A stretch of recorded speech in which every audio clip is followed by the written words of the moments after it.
찬송가 563장 찬송 드리겠습니다. 예수 사랑하심을 성경에서 배웠네. 우리들은 약하나 예수 권세만 도다. 날 사랑하시 날 사랑하시 날 사랑하시 성경에 쓰였네. 나를 사랑하시고 나의 죄를 다시서 하늘 문을 여시고 들어가게 하시네. 날 사랑하시 날 사랑하시 날 사랑하시 성경에 쓰였네. 내가 연약할수록 더욱 기이 여기사 높은 보좌 위에서 낮은 나를 보시네. 날 사랑하시 날 사랑하시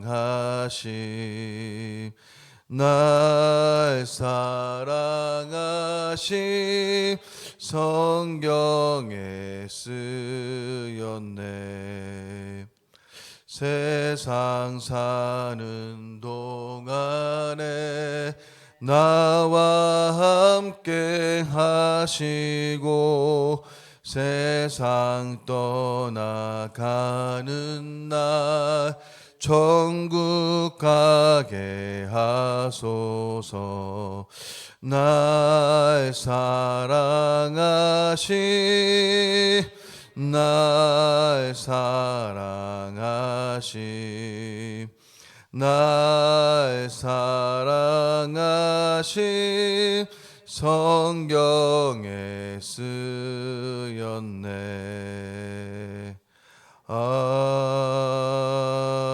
아멘. 사도신경으로 신앙 고백 드리겠습니다. 나는 전능하신 아버지 하나님 천지의 창조주를 믿습니다. 나는 그의 유일하신 아들 우리 주 예수 그리스도를 믿습니다.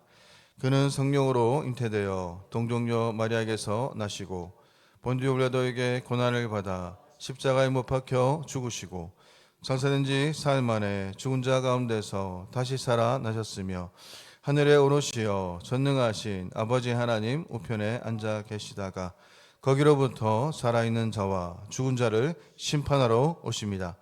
나는 성령을 믿으며 거룩한 공교회와 성도의 교제와 죄를 용서받는 것과 몸의 부활과 영생을 믿습니다.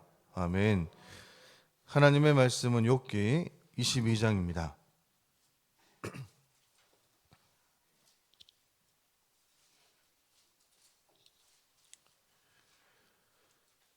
욥기 22장 1절에서 30절 말씀 우리 교독하겠습니다.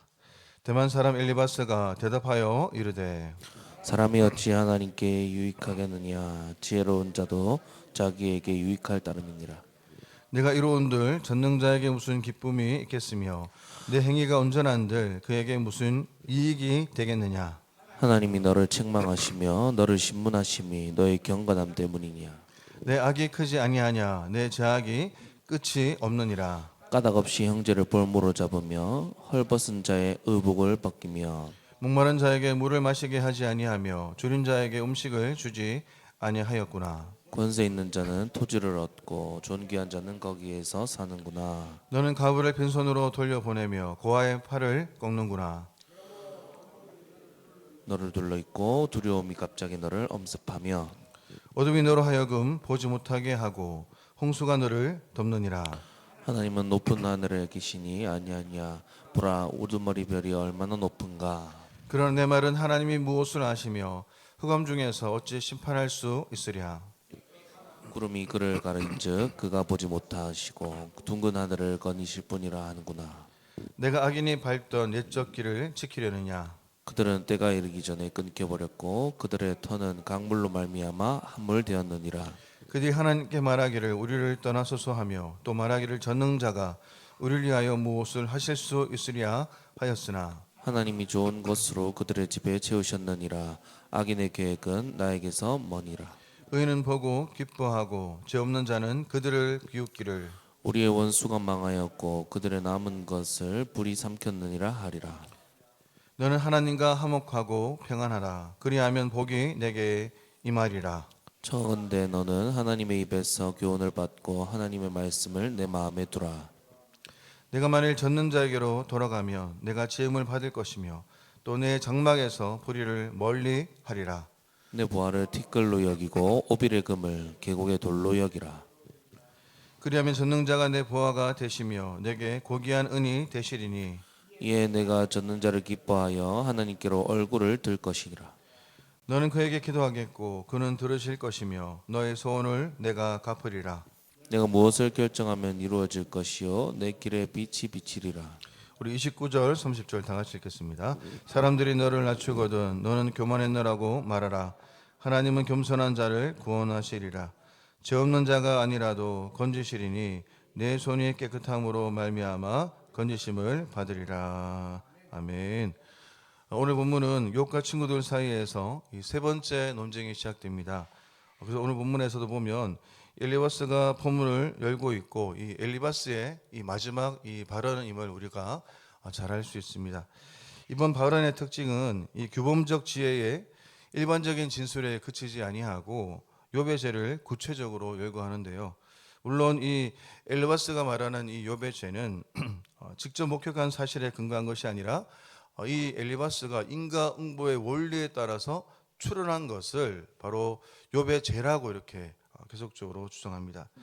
15장 3절에서도 보면 욥의 이 반성적인 지혜가 아무런 유익이 되지 않는다라고 이 엘리바스는 계속적으로 주장했습니다. 엘리바스에 있어서 여러분들 잘 아시겠지만 이 가장 중요한 이 신앙생활의 키워드는 바로 이익이라는 단어입니다. 하나님이 사람을 볼 때도 이익의 관점에서 보는 경향이 짙다는 것, 그리고 또 사람이 하나님을 믿고 따를 때에도 이익의 관점으로 이 엘리바스는 해석합니다. 그런 투자 대비 이 성과라는 관점에서 모든 관계를 풀이하고 있는데요. 이러한 접근은 고난받는 욥을 더욱더 초라하게 만들 뿐만 아니라 빠져나올 수 없는 그러한 구석으로 이렇게 몰아세웁니다.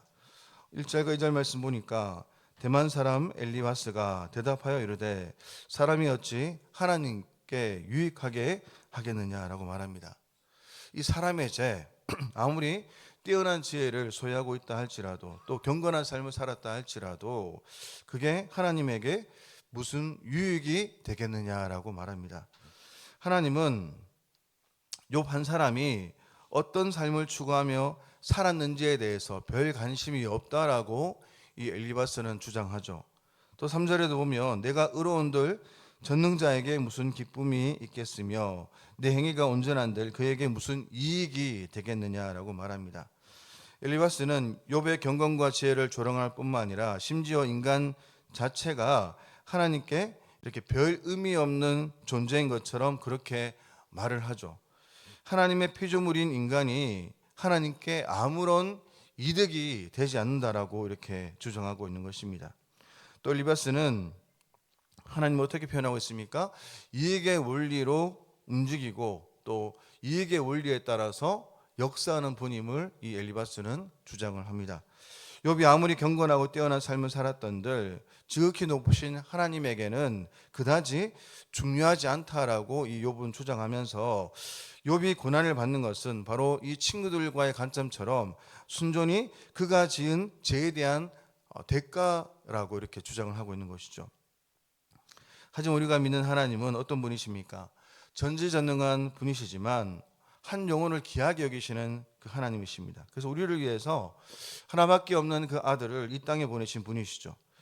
우리가 하나님께 큰 도움이 안 되는 것은 맞습니다. 하지만 하나님은 우리를 통해서 하시는 그 무엇보다도 우리를 더 소중히 여기시고 우리를 통해서 하나님의 나라가 계속적으로 세워지기를 원하시는 것을 우리는 잘 알고 있습니다. 그래서 하나님은 이 엘리바스의 주장처럼 이익의 논리에 따라서 구원을 베푸시는 분이 아니고 또 자신에게 아무런 이익이 없으면 한 영혼을 무시하시는 그런 분도 아님을 우리는 잘 알고 있습니다.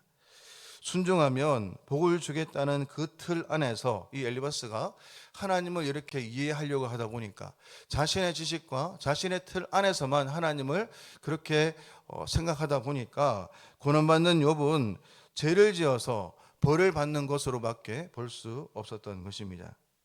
그런데 욥이 계속적으로 어떻게 주장하고 있습니까? 자신의 무죄를 주장하면서 우리가 19장에서 또 17장에서 자신의 그 죄가 바로 하나님께서 주시는 고난이라고 이 욥은 주장을 합니다.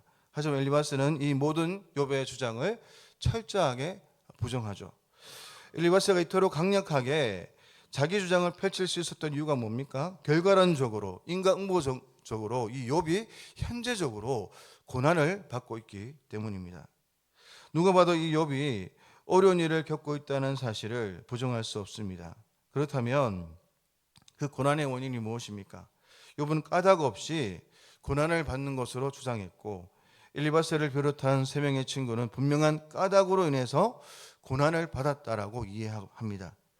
그래서 엘리바스는 욥이 분명 죄를 지었다고 단정하고 확인되지 않는 그런 인과관계를 통해서 오늘 6절 이후에 보면 자기 식대로 이 욥의 죄를 추론하고 또 욥이 하나님에 대해서 이렇게 주장하고 있음을 거짓된 증언을 하고 있음을 우리가 볼 수 있는 것이죠.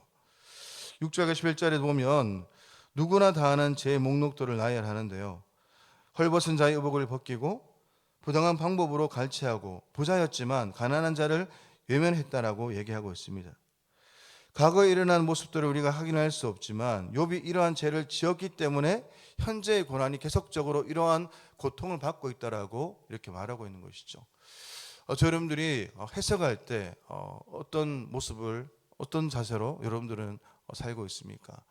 우리가 인간 자체를 이해함에 있어서 또 관계를 이해함에 있어서 하나님께서 계속적으로 주장하는 것은 바로 하나님의 긍휼과 또 아비의 그 심정으로 한 영혼을 바라보는 그러한 신앙적 자세가 회복되기를 원하시고 있는 것입니다.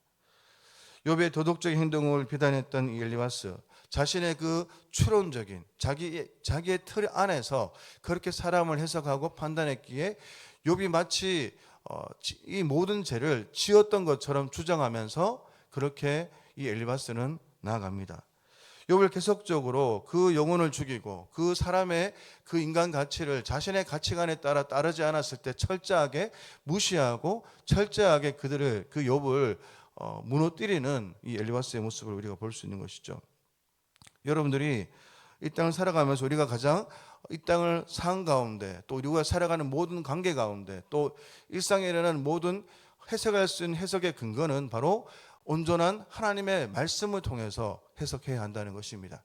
하나님의 관점으로 사람을 바라보고 하나님의 시각으로 또 시대를 바라보고 하나님의 그 시각으로 하나님의 마음으로 영혼을 바라볼 수 있는 방법은 하나님의 말씀을 통해서 끊임없이 자신을 갱신할 때 또 하나님의 말씀을 통해서 자기를 발견할 때만이 우리는 올바른 분별력과 통찰력을 가지고 살아갈 수 있음을 우리는 알 수 있는 것입니다. 오늘 엘리바스가 하나님께 화목하라라고 욥에게 말하는 근본적인 그 목적이 무엇입니까?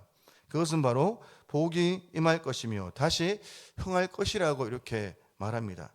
사실 이것은 욥기 1장 9절에 나타나는 사단의 이 말처럼 까닭 없이 하나님을 섬기겠습니까? 사단의 주장처럼 똑같은 주장임을 여러분들 잘 아셔야 되는 것이죠. 즉 우리가 하나님께 순종하고 또 하나님과 화목하며 하나님 말씀을 성취하며 내 삶에서 이 멀리하는 근본적인 이유가 바로 복을 받기 위함입니까? 만일 그렇다면 반대로 욥처럼 하나님께 철저하게 순종하며 모든 죄에서 떠나도 복은커녕 이 저항과 고난을 받는 그러한 삶의 상태라면 우리는 순종하기를 그치고 하나님께 원망하면서 그렇게 하나님을 저주하면서 그렇게 살아가야 되겠습니까? 아니면 악인들처럼 우리가 하나님께 기도하고 순종한들 무슨 덕이 있겠냐면서 그렇게 하나님을 향해서 비난해야 되겠습니까? 결코 그런 것이 아닙니다. 여기는 우리에게 우리가 하나님께 순종하는 목적과 또 하나님께 또 순종하는 동기가 무엇인가를 생각하게 하는 말씀이라는 것이죠. 비록 저 여러분들이 고난을 당해도 순종해야 할 일은 반드시 순종해야 하는 것입니다. 비록 어려움과 힘든 일이 있다 할지라도 결과적으로 억울한 누명을 쓰는 그런 인생이라 할지라도 피조물인 인간이 창조주 하나님께 대한 올바른 그 자세가 무엇이라고 욥은 계속적으로 주장합니까?